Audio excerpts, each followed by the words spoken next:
जुलाना विधानसभा seat पर प्रचार करने के लिए गई विनेश फोगाट ने बीजेपी के नेता बृजभूषण शरण सिंह के ऊपर जमकर आरोपों को लेकर पलटवार किया और दावत किया कि पूरा देश उनके साथ खड़ा है। इससे पहले बृजभूषण शरण सिंह ने विनेश और उनके आंदोलन को कांग्रेस की साजिश करार दिया था। यह रिपोर्ट देखिए।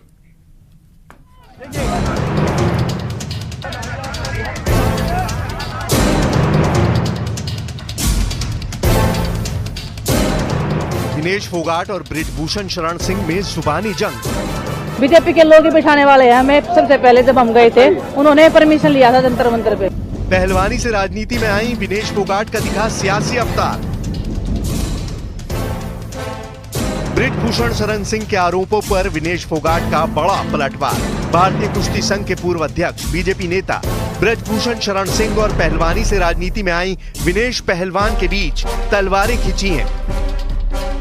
बृजभूषण शरण सिंह के आरोपों पर कांग्रेस नेता विनेश फोगाट ने तीखा प्रहार किया।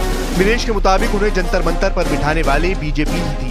बृजभूषण शरण सिंह पर हमला बोलते हुए विनेश ने कहा कि बृजभूषण सिंह कोई देश नहीं है, मेरा देश मेरे साथ खड़ा है। उधर विनेश के साथ कांग्रेस में शामिल हुए बजरंग पूनिया ने भी बृजभूषण शरण सिंह पर हमला बोला।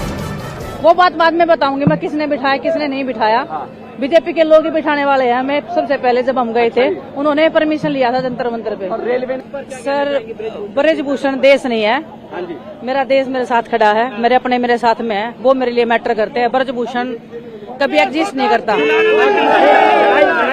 बस मेरे अपनों ने साथ दिया है। जैसे कुश्ती में देता है ये ऐसे भी इधर भी आशीर्वाद रखेंगे और इनके आशीर्वाद से हर जंग को हम पार कर जाएंगे। देखिए, वो दिक्कत बृजभूषण को और पूरी बीजेपी को है कि क्योंकि अगर हम बीजेपी में जाते तो हम देशभक्त हो जाते और हम कांग्रेस में आए हैं तो हमारे ऊपर कि भाई देशद्रोही हैं, फलाना दकड़ा, जो चीज़ें पहले बोल रहे थे वो अब फिर बोल रहे हैं।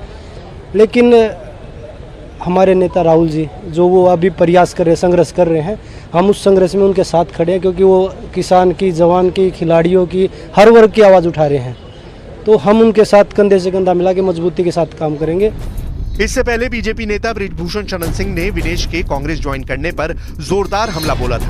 बृजभूषण शरण सिंह ने दावा किया कि विनेश फोगाट का कांग्रेस में शामिल होना उनके खिलाफ एक बड़ी राजनीतिक साजिश को दर्शाता है, जिसमें कांग्रेस के कई नेता शामिल थे। वहीं उन्होंने जंतर मंतर पर उनके खिलाफ हुए प्रदर्शन को भी कांग्रेस की साजिश करार दिया।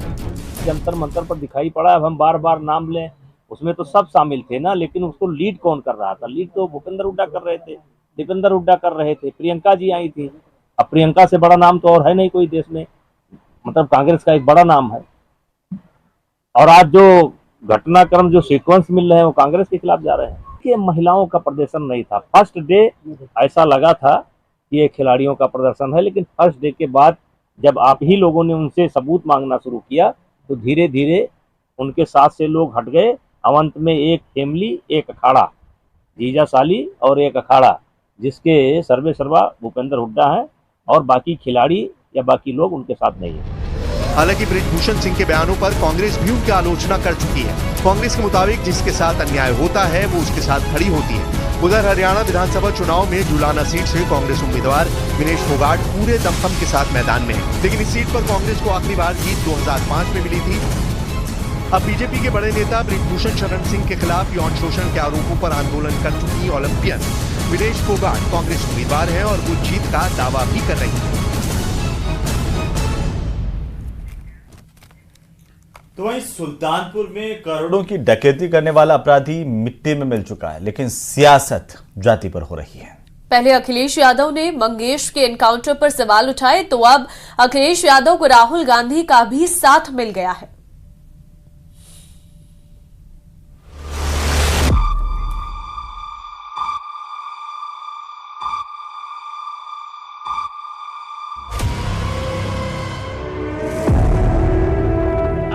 मुठभेड़ में डकैत मारा जा रहा है तो समाजवादी पार्टी को बुरा लग रहा है, कह रहे साहब ये नहीं होना चाहिए।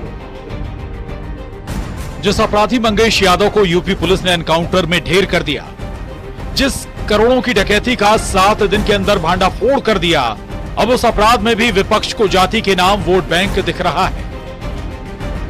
पहले मंगेश यादव के एनकाउंटर पर अखिलेश और शिवपाल ने सवाल खड़े किए, तो अब राहुल गांधी ने जाति की सियासत में अपराधी के सिर अपना हाथ रख दिया।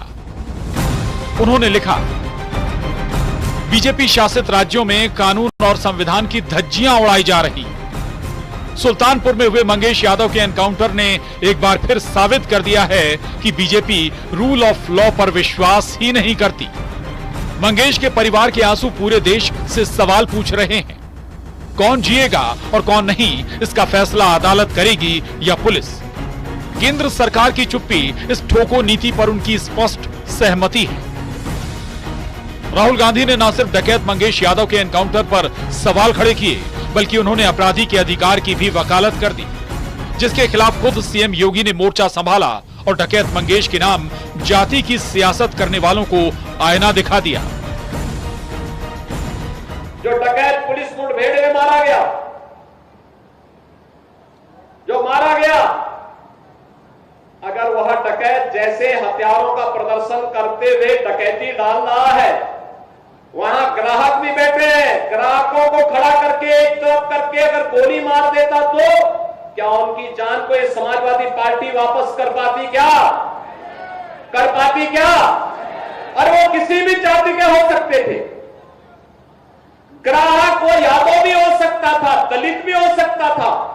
जब उनके किसी एक माफिया शागिर्द को, किसी डकैत को जो पुलिस मुठभेड़ में मारा जाता है, जब मारा जाता है तो इनकी दुखती हुई नस पर जैसे पुलिस ने उंगली रख दी हो, तब ये चिल्लाने लगते हैं। और फिर मुठभेड़ में, आपसी मुठभेड़ में डकैत मारा जा रहा है तो समाजवादी पार्टी को बुरा लग रहा है, कह रहे साहब ये नहीं होना चाहिए था। उत्तर प्रदेश में एनकाउंटर पर तनाव है, क्योंकि आने वाले दिनों में 10 सीटों पर उपचुनाव है। ऐसे में एक तरफ अपराध में जाति की राजनीति हो रही है, तो दूसरी तरफ एनकाउंटर पर सवाल उठाने वालों को घेरा जा रहा है, क्योंकि यूपी सरकार में अब तक जो भी एनकाउंटर हुए उसमें सिर्फ अपराधी मारा गया, जिसका ना जाति है ना धर्म, सिर्फ उसके आपराधिक कर्म ही ने उसे अंजाम तक पहुंचाया। Bureau report, news 18।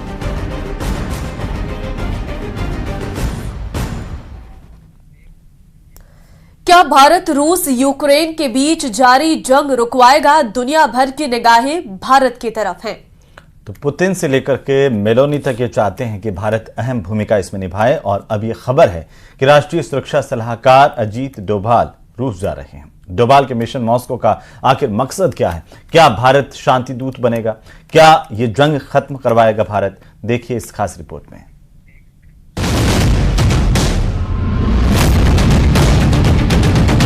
रूस और यूक्रेन के बीच करीब 2.5 साल से युद्ध जारी है। दुनिया के तमाम देश शांति पहल की कोशिश कर चुके हैं, लेकिन दुनिया का भरोसा भारत पर टिका हुआ है। खबर है कि भारत के राष्ट्रीय सुरक्षा सलाहकार अजीत डोभाल युद्ध के शांतिपूर्ण समाधान पर चर्चा के लिए मॉस्को जा सकते हैं। इटली के पीएम जॉर्जिया मेलोनी ने भी कहा कि संघर्ष को सुलझाने में भारत की भूमिका बेहद अहम हो सकती है। पीएम मोदी के कीव दौरे से कुछ दिन बाद उन्होंने भी जेलेंस्की से मुलाकात की थी। मेलोनी का ये बयान यूक्रेन के राष्ट्रपति से उनकी मुलाकात के बाद आया है। रूस के राष्ट्रपति व्लादिमीर पुतिन भी ये कह चुके हैं कि इसे सुलझाने में उन्हें भारत से ईमानदार कोशिश की उम्मीद है। È il motivo anche per cui io penso che alla fine nazioni, attori come Cina e India possano giocare un ruolo e debbano giocare un ruolo per risolvere il conflitto in Ucraina. L'unica cosa che non si può fare, signori, è pensare che si risolve il conflitto in Ucraina mollando l'Ucraina al suo destino, perché questo non porterà pace, porterà caos, porterà guerre più vicine a casa nostra e porterà molte conseguenze economiche tanto più gravi di quanto oggi costa sostenere l'Ucraina. Meloni का कहना है कि भारत और चीन जैसे देशों को Ukraine में संघर्ष को हल करने में भूमिका निभानी चाहिए और उन्हें आगे आना चाहिए। रूस के राष्ट्रपति व्लादिमीर पुतिन भी ये कह चुके हैं कि उन्हें इस मसले को सुलझाने में भारत से ईमानदार कोशिश की उम्मीद है। Мы с уважением относимся к нашим друзьям, партнерам, которые, я считаю, искренне заинтересованы в решении всех вопросов, связанных с этим конфликтом. Это прежде всего Китайская Народная Республика, Бразилия, Индия. Я постоянно в контакте с нашими коллегами по этому вопросу. И у меня нет сомнения в том, что руководители этих стран... पुतिन से लेकर मेलोनी तक सबको भारत से उम्मीद है और भारत युद्ध खत्म करने में अपनी भूमिका निभाने को तैयार है। खबर है कि अजय डोभाल मॉस्को जाने वाले हैं। राष्ट्रपति पुतिन के साथ पीएम की फोन पर बातचीत के दौरान ये चर्चा हुई कि पीएम अपनी यूक्रेन यात्रा के बाद शांति से जुड़े विचारों पर चर्चा करने के लिए अपने एनएसए को रूस भेजेंगे। इसी के मद्देनजर एनएसए अजीत डोभाल रूस की यात्रा करेंगे। लंबे वक्त से चल रहे रूस यूक्रेन युद्ध के समाधान के लिए दुनिया अब भारत की तरफ देख रही है। पीएम मोदी ये कह चुके हैं कि ये जंग का दौर नहीं, भारत जंग खत्म करवाने में अहम भूमिका निभा सकता है। ऐसे अजीत डोभाल की यात्रा रूस यूक्रेन युद्ध रोकने की दिशा में एक पहल हो सकती है। Bureau report, news 18। तो वहीं उत्तर प्रदेश के कुशीनगर से एक हैरान कर देने वाला मामला सामने आया है। एक शख्स को अपनी पत्नी और नवजात को अस्पताल से डिस्चार्ज कराने के लिए मजबूरी में अपने ही कलेजे के टुकड़े को बेचना पड़ गया। आरोप है कि अस्पताल की तरफ से उसकी पत्नी और नवजात को बिल न भरने के एवज में बंधक बना लिया गया था, जिसके बाद बेबसी में पिता को अपने बेटे को बेचना पड़ गया। इस मामले में कुशीनगर के डीएम ने फौरन एक्शन लेते हुए कार्रवाई की है।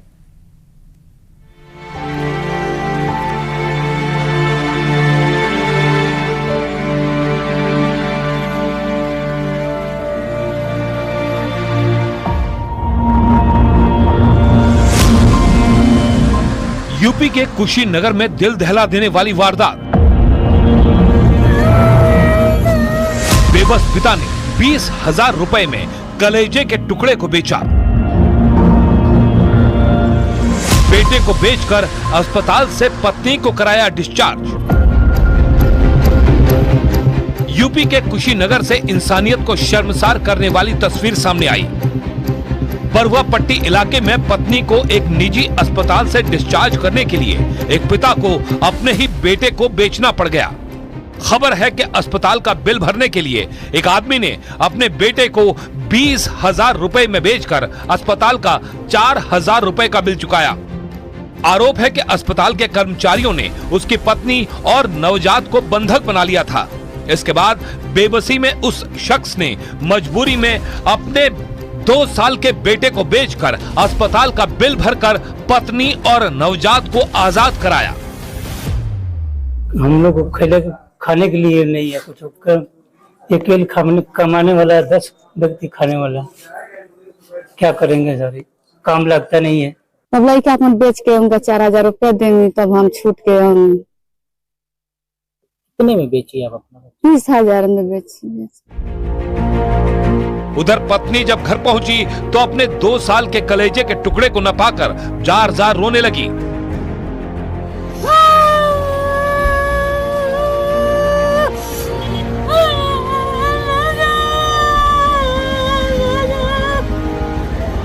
मामला सामने आने के बाद जिले के डीएम और एसपी ने फौरन एक्शन लिया। बच्चे को बरामद कर उसे उसके परिवार को सौंप दिया। डीएम उमेश कुमार मिश्र के मुताबिक बच्चे की खरीद फरोख्त की बात साबित न हो जाए, इसलिए गोदनामा लिखवाया गया जो फर्जी है।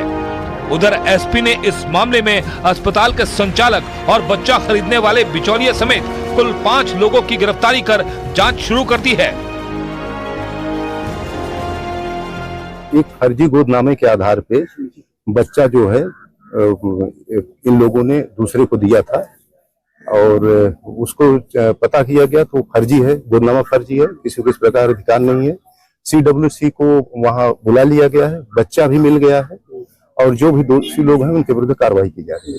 रात में जब ये सूचना प्राप्त हुई तो पूरी रात अभियान चला के बच्चे को सकुशल बरामद करा लिया गया है, उनके पिता को सौंप भी दिया गया है और साथ ही साथ इस मामले में मुकदमा पंजीकृत करवाकर 5 लोगों को अभी तक पकड़ लिया गया है।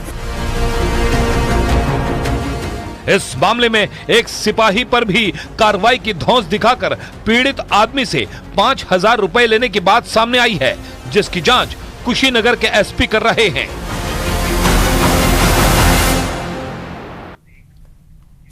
और चलिए अब बात मेक इन इंडिया से बदलते भारत की तस्वीर की। देश ने रक्षा के क्षेत्र में एक और अहम कामयाबी हासिल की है। जी हां, डीआरडीओ ने अग्नि 4 मिसाइल का सफल परीक्षण कर लिया है। 1 टन परमाणु हथियार ले जाने में सक्षम इस इंटरमीडिएट रेंज की बैलिस्टिक मिसाइल से चीन और पाकिस्तान कांपते हैं। यानी कि इसके एंट्री से सेना की ताकत कई गुना बढ़ गई है।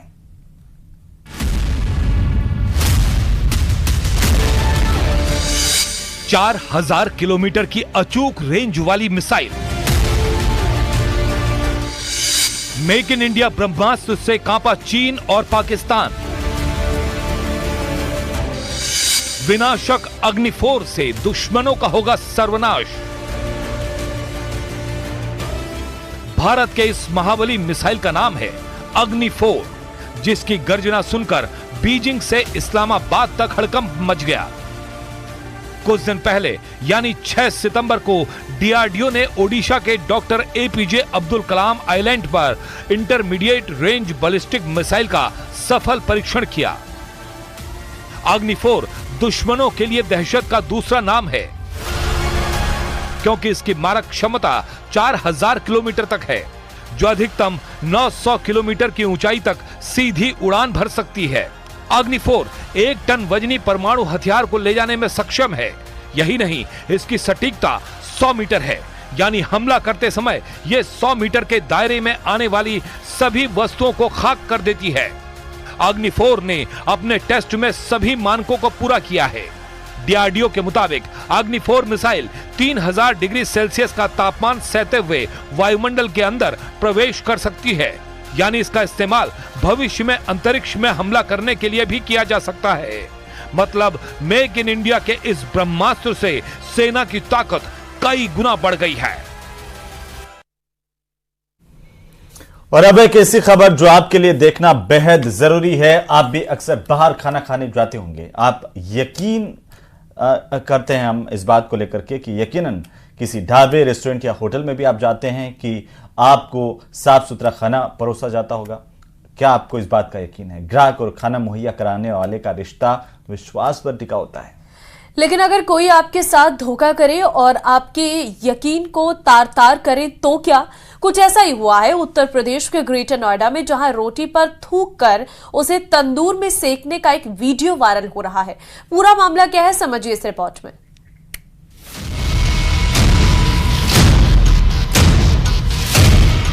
यूपी के ग्रेटर नोएडा से आया हैरान करने वाला वीडियो। धूप लगाकर तंदूर में रोटी सेकने का वीडियो हुआ वायरल। रोटी पर थूक कर फिर उसे तंदूर में डालने की यह हैरान करने वाली तस्वीर दिल्ली के पास ग्रेटर नोएडा की है। रबुपुरा इलाके के इस होटल पर आरोप है कि इसके कर्मचारी ने रोटी पर थूक कर फिर उसे तंदूर में डाला। इस मामले का पर्दाफाश तब हुआ जब इस होटल में खाना खाने गए एक युवक ने रोटी पर थूकने वाले वीडियो को अपने मोबाइल पर रिकॉर्ड कर लिया। ये कराना है कि थाना रघुपुरा के एक होटल का जो वीडियो वायरल हुआ था उसका संज्ञान लेते हुए रघुपुरा पुलिस द्वारा तत्काल उस व्यक्ति को हिरासत में ले लिया है। उसके विरुद्ध विधिक कार्रवाई सुनिश्चित की जा रही है। इससे पहले भी नोएडा में ऐसा ही मामला आ चुका था। एक हाउसिंग सोसाइटी के बाहर गन्ने के जूस में थूक मिलाकर पिलाने का मामला सामने आया था। उस मामले में पुलिस ने 2 आरोपियों को हिरासत में लिया था। अब एक बार फिर से ग्रेटर नोएडा में ऐसा ही मामला सामने आया है, जिसमें थूक कर रोटी बनाने का वीडियो वायरल हुआ। पुलिस ने वीडियो के आधार पर आरोपी को हिरासत में लेकर पूछताछ शुरू कर दी है।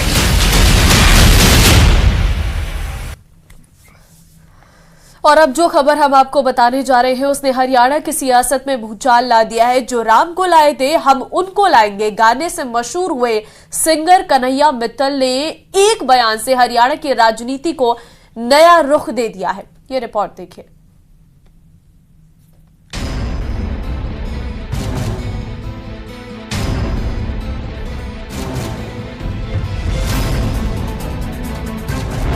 हरियाणा में चुनाव, सियासी भूचाल। कांग्रेस ज्वाइन करेंगे कन्हैया मित्तल। राम के भजन से मिली मशहूरी, अब बीजेपी से बना रहे दूरी। टिकट का खेल, अब कांग्रेस से मेल।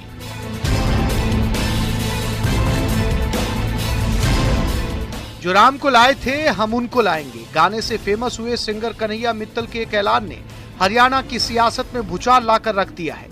चारों तरफ अब सिर्फ इसी बात की चर्चा हो रही है कि दौसा के मेहंदीपुर बालाजी में कन्हैया मित्तल ने ऐलान किया कि वो शीघ्र ही कांग्रेस ज्वाइन करेंगे। हालांकि उन्होंने ज्वाइन करने की तारीख का खुलासा नहीं किया। मन में है, जल्द से जल्द करेंगे और जब करेंगे सबको पता लगेगा। एक बात तो सामने आई है कि बीजेपी द्वारा आपका जो पंचकुला से टिकट कटने के बाद में आप इस तरह का कदम उठा रहे हैं। नहीं, ऐसा कुछ नहीं है, ना मैंने पंचकुला की बात करी थी, ना कोई टिकट कटने की बात है। मेरा मन है, जैसे हर नागरिक का एक विचार होता है कि मैंने कहीं जुड़ना है जाके, तो मेरा मन है वहाँ जुड़ने का। भगवान श्री कृष्ण के भजन गाने वाले और सनातन की बात करने वाले सिंगर कन्हैया मित्तल का कहना है कि वो कांग्रेस में रहकर भी सनातन को बढ़ावा देने का काम करेंगे। सनातन किसी एक पार्टी का नहीं हो सकता। देखिए, मैंने जो गीत गाया था वो मैं खुद सनातनी हूँ, तो इसलिए मैंने उसको प्रमोट किया है। कांग्रेस में जाके मैं सनातन को प्रमोट करना थोड़ी ना बंद कर दूंगा। और दूसरी बात कि जो हमारे को सुनने वाले हैं या चाहने वाले हैं, उनसे ही हम लोग बनते हैं कलाकार, और उसी भावना को समझते हुए कि सनातन सिर्फ एक पार्टी से नहीं चलता। जिस भी जगह आप सनातन की सेवा करना चाहें आप कर सकते हो, कोई उसमें आपत्ति नहीं है।